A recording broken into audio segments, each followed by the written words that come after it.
What up, everyone? It's your boy, the Crackhead, and wish you all a wonderful evening. Today, I am traveling to see the Avshalom Cave, known in academic literature as Sorek Cave,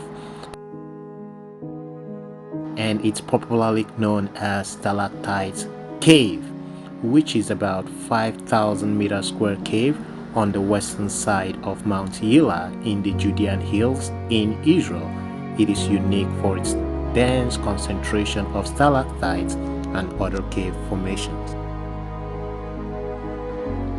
Since Stalactite Cave is not a public cave where everybody and anybody can just come around, I have to buy my tickets in order to be able to go inside the cave.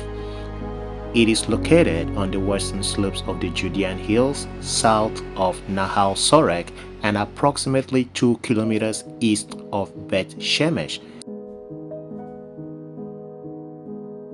And in regards to this cave, the governing body is Israel Nature and Parks Authority. The cave has been the focus of paleoclimate research, which allowed reconstruction of the region's semi-arid climate for the past 185,000 years. According to the American geologist James Aronson, the Sorek Cave Nature Reserve is the Rosetta Stone of climate history in the eastern Mediterranean. The cave is named after the Sorek Valley, Nahal Sorek, and after Avshalom Shoham, an Israeli soldier killed in the War of Attrition. And to those of you who might not know what the War of Attrition was, it was an Israeli-Egyptian war which was centered largely on the Suez Canal. It started on the 1st of July 1967 and had a ceasefire on August 7, 1970, 3 years, 1 month, and 6 days. Avshalom Cave or Stalactite Cave was discovered accidentally in May 1968 while quarrying with explosives. After its discovery, the location of the cave was kept a secret for several years for fear of damage to its natural treasures.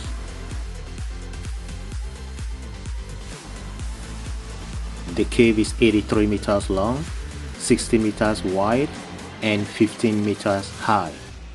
The temperature and the humidity in the cave are constant year-round.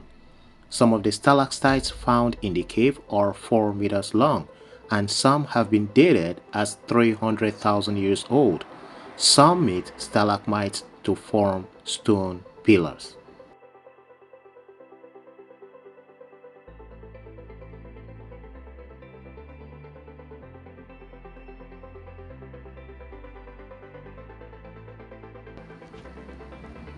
The beautiful formations are made from years of dripping water, and you must make sure to wear good shoes with traction because it can get quite slippery. There are guardrails throughout and the path is lit. Humidity in the cave is between 92% to 100%.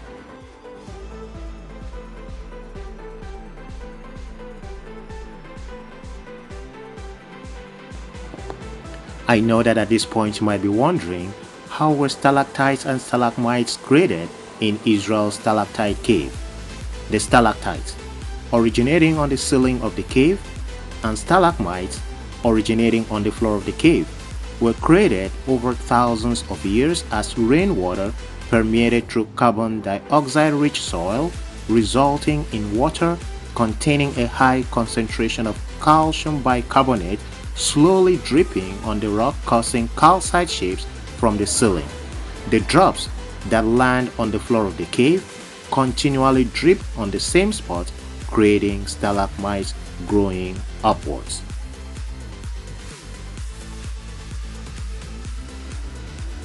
On your walk through the cave, you'll see the landscape of stalactites and stalagmites illuminated by dramatic, colorful lighting sparking the imagination.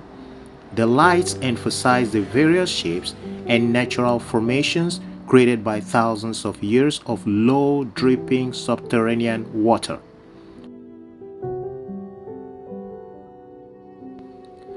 Among the most famous stalactite shapes in the cave are the pillar, which resembles a column, the macaroni field, Romeo and Juliet, a stalactite and stalagmite that almost touch at their tips, as if trying to kiss but not quite making it, Snow White and the Seven Dwarfs, the Grandfather and the Sculpture Garden. Perhaps the best known of the natural formations within the cave are the elephant ears. Because the cave is continually evolving, the park's authority takes excellent measures to conserve the cave while still allowing the public to visit.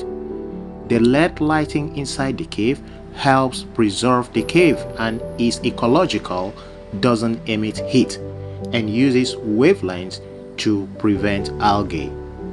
There is no flash photography allowed in the cave, but you can still take pictures and videos, but with no flash to preserve the cave.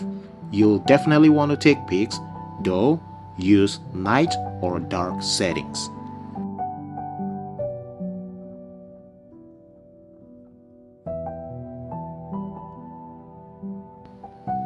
And so, to those of you who would like to pay a visit to the Stalactite Cave or Absalom Cave, the visit to the cave is in itself an extraordinary experience, but the surrounding landscape and the flora on the way to the cave and back are also noteworthy. The vegetation in the reserve is made up of natural Mediterranean woodland species and planted spines.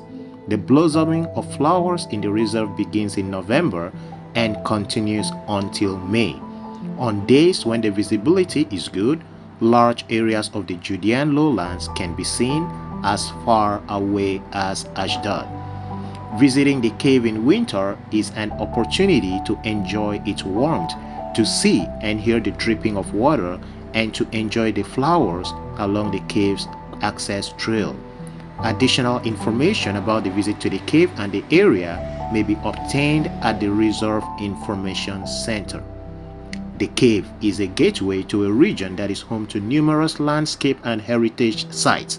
The Sorek Stream Nature Reserve and the Judean Mountains National Park are adjacent to it. Further away toward Jerusalem is En Hemet National Park, one of the region's most beautiful sites with recreation areas, a flowing stream, impressive oriental plane trees, and a fortified Crusader farmhouse. The Stalactite Cave is dedicated to the memory of Avshalom Shoham. Shoham was very severely injured during his army service in the elite Sayeret Shaket unit. He fought for 3 years to recover, but on February 4, 1974, he passed away. Avshalom was part of a family with a deep bond to the history of the rebirth of the Jewish community in the land of Israel. The family's roots lead back to the early Zionist organization known as Bilu, among whose members were the founders of the city of Rishon LeZion, Gadara, and Hadera. One of Avshalom's forebears, after whom he was named, was Avshalom Feinberg, a hero of the Nili underground movement. Avshalom Shoham loved the land of Israel. He traveled its length and breadth and may have even visited the Stalactite Cave before it was officially opened to the public. As a meaningful way of perpetuating his memory, his family and friends assisted the Israel Nature and Parks Authority in preparing the cave for opening to the public. So guys, what do you think about Stalactite Cave in Israel? You are always welcome to Israel, and once you are in Israel, feel free to visit the Stalactite Cave. It is amazing. In fact, it makes you feel like you are in a movie. It was nice. I had fun. I had an amazing time. I had a wonderful time. Even though I do not want to go back there, but I think it was once in a lifetime experience. Welcome to Israel, and while you are in Israel, make sure to visit the Stalactite Cave or Avshalom Cave. It's your boy the Crackhead, wishing you a wonderful day. Bye guys for now.